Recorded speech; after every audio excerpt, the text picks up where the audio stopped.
You train chest, but is it aesthetic? You can be bench pressing a lot of weight and you can be even hitting chest hard, but your chest can still be small and unaesthetic. And I know this because I used to be in that same position. I was hitting chest multiple times per week and I thought I was training hard, but my chest was still small and unaesthetic. And now my chest is honestly one of my best body parts, and I can say that my chest has become aesthetic and it is literally excelling my physique. Now, if you actually listen through this video and give it your full attention, then I promise you that this video will help you to excel your chest growth and make you more aesthetic. Now, this leads me on to my first tip, which is your lower chest is overtrained. Now, if you do the most basic chest exercises, which you hear everywhere online, and people say, yeah, bro, go bench press, go chest press, go do push-ups, go do dips. Now, these exercises by themselves are not bad, but what they are bad for is actually making your chest aesthetic. I'm assuming everyone knows who Andrew Tate is, right? And if you watch some of his videos, some of his clips, he says, yeah, I do like 500, 600, 1,000 push-ups per day. Yeah, I do push-ups in my sleep. How many push-ups do you do a day?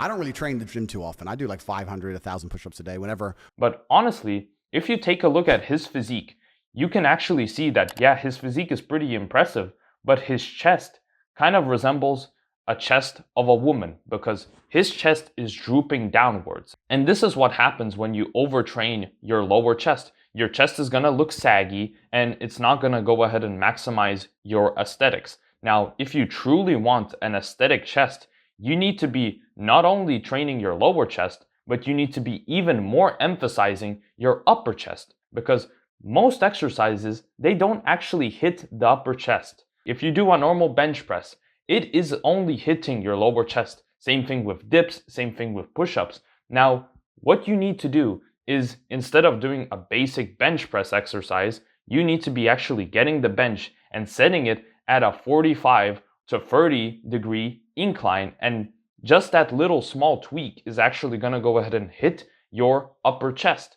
Now, the best exercises for your upper chest are going to be incline pressing movements instead of doing flat pressing movements. This can be incline bench press, incline dumbbell press, and even doing decline push-ups. And doing decline push-ups is honestly one of the few exercises which actually trains your upper chest in calisthenics. Now, if you want to maximize your aesthetics, you need to be not just doing these exercises in your routine, but you need to be prioritizing these exercises in your routine. And the great thing with just doing incline bench press, incline dumbbell press, is that you might be thinking, okay, if I'm going to do this exercise, it's going to train my upper chest. But it does not only train your upper chest, it also trains your lower chest. So if anything, you can be even just doing these exercises the most, and yeah, adding in some chest press, adding in some bench press, adding in some chest flies. And if you just do incline bench press and you do incline dumbbell press, you're still going to be hitting your lower chest. But the only difference is that you will be also hitting your upper chest more. So if you want to maximize your aesthetics, you need to be training your upper chest and giving it priority in your routine. Now, if your chest hasn't grown, it is due to one of these two reasons. The first reason, which is the most common one, is that you need more intensity. You need to be training more hard. And when I say training more hard, I'm not saying pick a weight which you cannot handle. What you need to do is pick a moderately heavy weight where you can do anywhere from 6 to 15 reps, and you actually train to real muscular failure. Not fake failure, but basically you choose an exercise and you perform as many repetitions where you physically cannot go ahead and move the weight. Doesn't matter what you think about in your head, doesn't matter what kind of images, what stuff has happened in your life which gets you so angry. No, what you need to do is literally perform an exercise so many times that you literally cannot perform another good quality rep. Now, that is going to be true failure. And when training to failure, you also need to be training with progressive overload. And this means every single workout, every single week, you go ahead and look at your previous workout and you say, okay, I'm actually going to do more reps. I'm going to do more weight. So basically, if you did last workout 10 reps, today you're going to go ahead and try to aim to do 11 or even 12 reps, or simply increase the weight even by a little. Even just like 2.5 kilograms actually makes a big difference. And just this small little tweak is actually going to go ahead and stimulate more muscle growth, because if you do the same reps, if you do the same weight, your body has literally zero reason to grow anymore, because your body is used to this, okay? It doesn't need to actually go ahead and get bigger and stronger if you're just going to be carrying the same weight all your life.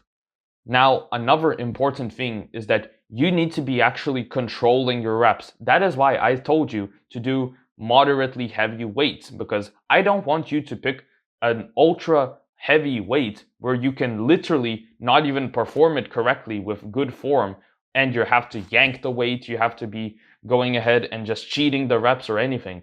This simple thing of training to failure and controlling your reps, not yanking the weight, performing it correctly, not ego lifting, you're going to be actually training more hard. You're going to be training with proper, real intensity.